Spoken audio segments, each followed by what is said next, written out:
Et salut tout le monde, c'est Maxou de Pancake Studio. On se retrouve aujourd'hui pour la quatrième partie de la méthode contraste. On va aborder ensemble cette fois-ci le traitement des tissus bleus, des tissus oranges et aussi du cuir.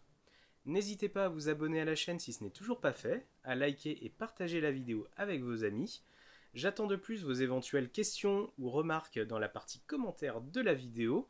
Dans tous les cas, je vous souhaite une excellente semaine, un excellent visionnage et je vous dis à la prochaine. Salut!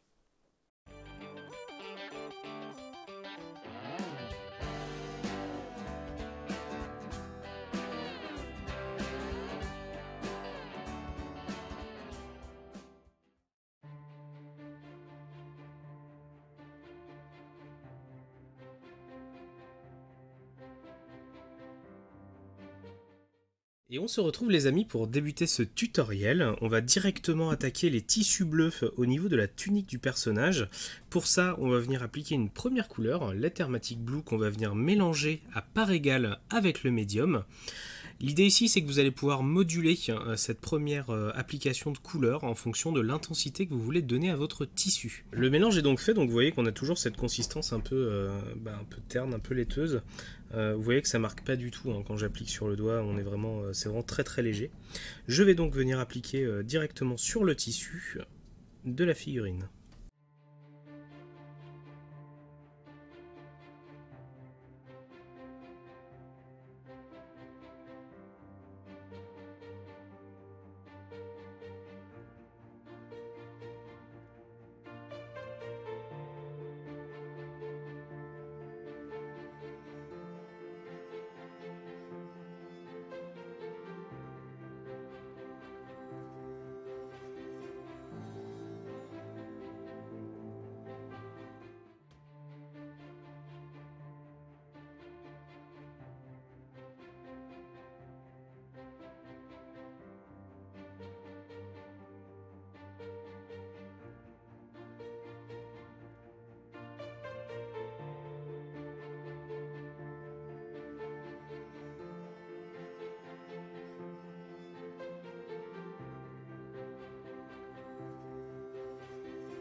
Voilà, la première couche a été appliquée. Alors vous voyez qu'on a tout de suite en fait un filtre de couleur qui apparaît sur le tissu.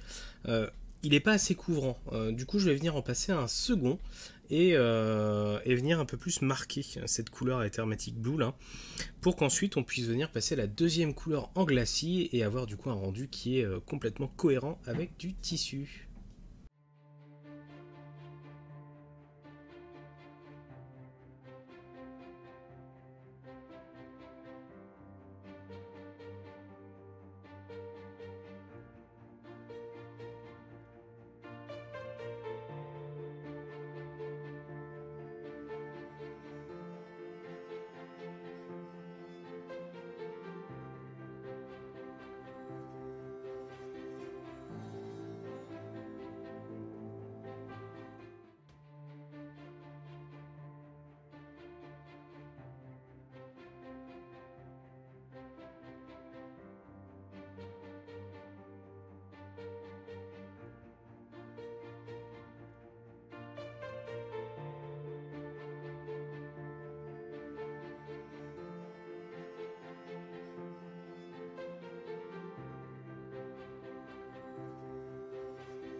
Voilà, la deuxième couche a été passée et séchée, alors on voit qu'on commence à venir teinter le tissu. On va passer une troisième et dernière couche pour vraiment venir teinter une dernière fois cette sous-couche blanche. Et on revient ensemble pour voir la suite juste après.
Voilà, la dernière couche a été passée, on voit maintenant que le tissu est bien teinté, on a des ombres et des lumières qui apparaissent et qui du coup ne sont pas trop... on n'a pas trop d'amas de peinture, donc c'est quand même plutôt propre. On va venir maintenant passer une deuxième couleur en glacis pour venir assombrir un petit peu ce tissu, lui donner plus de volume, vous en avez l'habitude maintenant. Je vais venir passer de l'Akelian Green que je vais venir mélanger avec du médium de la même manière à part égale. Donc le mélange a été fait, on va venir pouvoir maintenant appliquer ce glacis d'Akelian Green. Alors là l'idée c'est d'être quand même relativement précis et surtout d'essayer de venir appliquer sa peinture des lumières vers les ombres pour qu'on puisse laisser un petit peu en transparence ces arêtes là qui sont bleues très claires.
La couche d'Akelian Green a été passée, alors ce qui est bien c'est qu'on voit toujours en transparence les différentes couches d'Ethermatic Blue qu'on a passé juste avant. L'Akelian Green est juste venu teinter ce tissu et venir mettre plus de bleu dans les ombres. Il nous reste une dernière étape, comme vous en avez l'habitude si vous suivez les différentes méthodes contraste, et on va venir appliquer les dernières touches de lumière sur le tissu.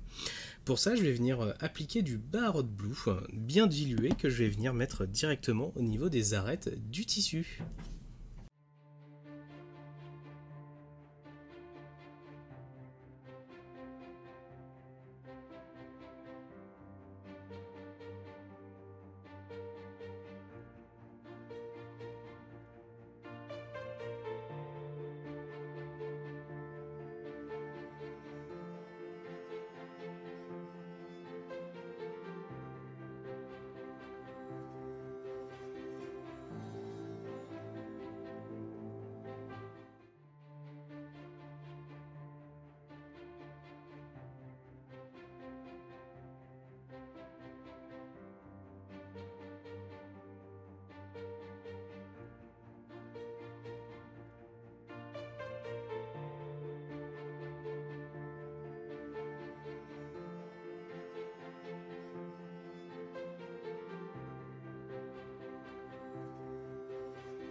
Les éclaircissements au Barrett Blue ont donc été effectués. Vous voyez qu'on est juste venu en fait appliquer une petite touche de lumière sur le bleu. Ici c'est bien, hein, on a vraiment des ombres et des lumières qui sont très tranchées et du coup le rendu est plutôt convaincant encore une fois. On va aborder ensemble maintenant cette deuxième partie du tutoriel et pour ça on va venir travailler les tissus orange. Les tissus orange, on va venir les appliquer au niveau du chapeau du personnage. Alors on va essayer de ne pas toucher à cette partie en dessous qu'on vient de travailler au cuir juste après. Si vous avez dépassé un petit peu, n'hésitez pas à repasser un petit coup de peinture blanche pour avoir une surface qui est bien blanche, ou en tout cas bien grise. On va venir ici effectuer les mêmes processus qu'au niveau des tissus bleus, on va juste changer les couleurs. Pour ça on va venir passer une première couche de Yanden Yellow et on viendra ensuite passer un glacis de Gryph-hound orange pour venir lier et assombrir un petit peu tout ça.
La couche de Yandel Nilo a donc été passée, alors vous l'avez peut-être vu à la vidéo, j'ai pas hésité en fait à venir pousser mes pigments vraiment sur les zones d'ombre que je veux créer sur ce chapeau pour commencer à lui donner un petit peu de relief. Ce qui est bien avec ce Yandel Nilo, c'est qu'il va déjà naturellement venir faire en fait des ombres orangées et venir laisser une teinte un peu jaune au niveau des lumières. On va venir utiliser juste après le Gryph-hound qu'on va venir appliquer en glacis sur ce chapeau et on viendra faire comme d'habitude les derniers éclaircissements à la peinture.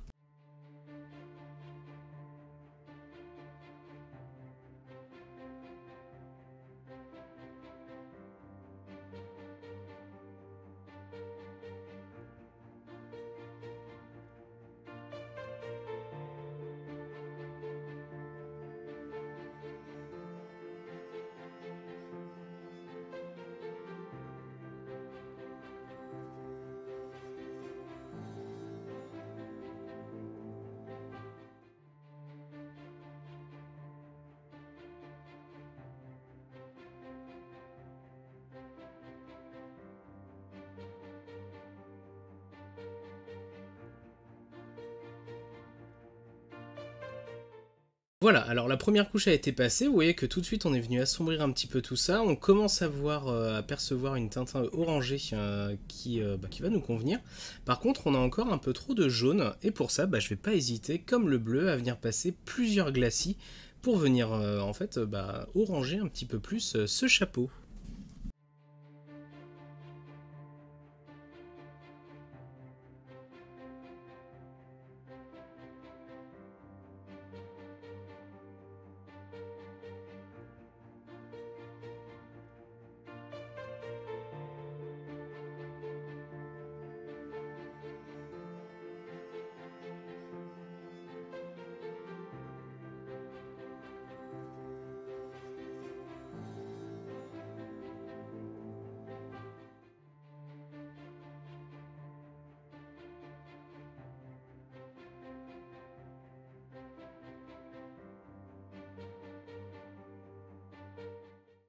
La deuxième couche a donc été passée, vous voyez qu'on a tout de suite un rendu qui est un peu plus orangé que tout à l'heure. C'est juste très bien, c'est ce qu'il fallait. On va maintenant passer à la dernière partie du traitement du chapeau orange, et pour ça on va venir utiliser une peinture pour éclaircir qui va être le Squig orange. On va venir le passer uniquement au niveau des arêtes pour venir casser un petit peu cet effet jaune là. Et du coup bien garder un chapeau qui est un petit peu orangé.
Et voilà, le dernier éclaircissement est terminé. On a maintenant un chapeau orangé qui matche très très bien avec le tissu bleu.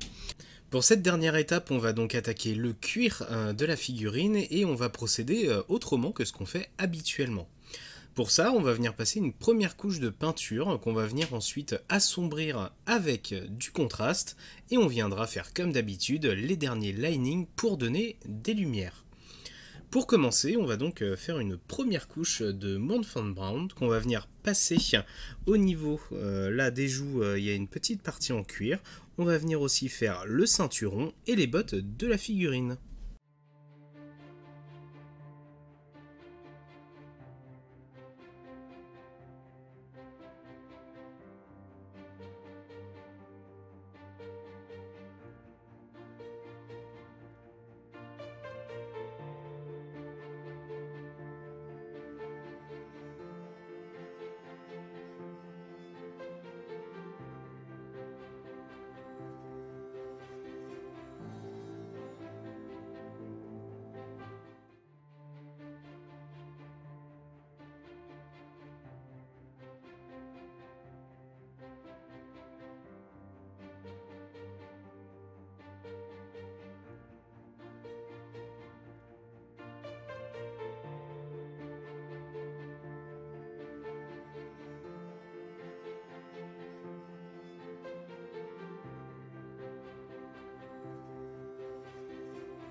Et le cuir a été posé, donc on voit que j'ai mis plusieurs couches pour avoir un rendu bien propre, qu'il n'y a rien en transparence par-dessous, c'est quand même assez important. Pour cette deuxième étape au niveau du cuir, on va donc travailler à la contraste, et pour ça on va utiliser du Seaguar Brown, qu'on va venir mettre directement du pot sur la figurine.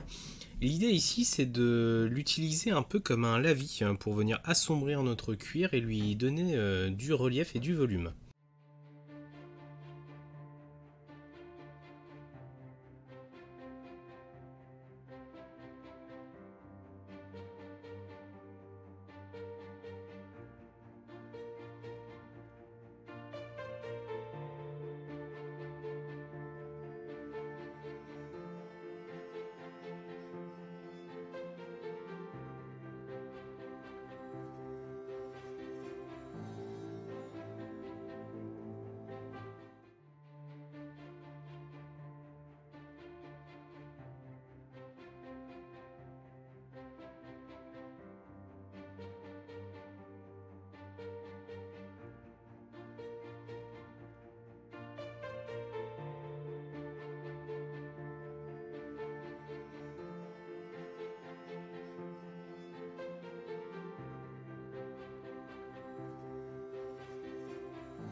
couche de Sigerbrand a été passée, alors vous voyez que très rapidement en fait on vient créer des ombres et du coup du volume au niveau du cuir.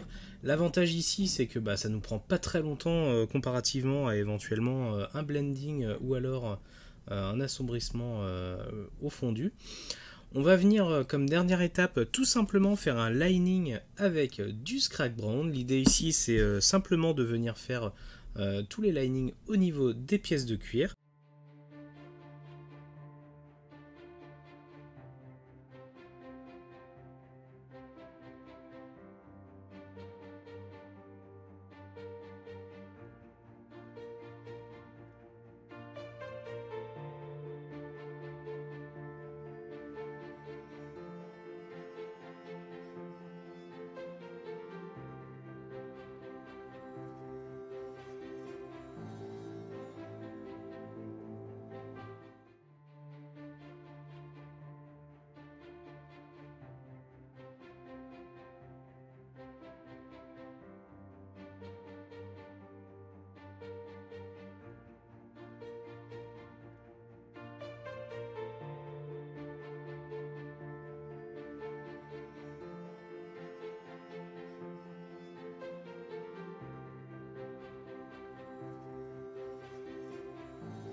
Voilà, donc l'éclaircissement est terminé, on a donc fini le cuir. Vous voyez qu'en l'espace de quelques coups de pinceau, on a un rendu qui est tout à fait convaincant. Le tutoriel est aussi terminé, on a pour rappel effectué le traitement des tissus bleus, des tissus orange et du cuir à la contraste. Moi j'espère que ça vous a plu et que ça va vous aider pour vos projets peinture. Si c'est le cas, n'hésitez pas à vous abonner à la chaîne si c'est pas fait, à liker, commenter et puis surtout à partager cette vidéo avec vos amis. Moi ça peut m'aider, enfin en tout cas ça m'aide pour le référencement sur YouTube. Et puis surtout j'aimerais pérenniser la chaîne et continuer à construire une petite communauté autour de la peinture. Voilà, je vous souhaite une excellente semaine et je vous dis à la semaine prochaine pour un prochain tuto. Alors possiblement on va faire une petite pause au niveau de la contraste. On va venir, enfin en tout cas je vais essayer de vous faire quelques petits tutos sur du soclage, tout simplement. Allez, bonne semaine tout le monde, salut!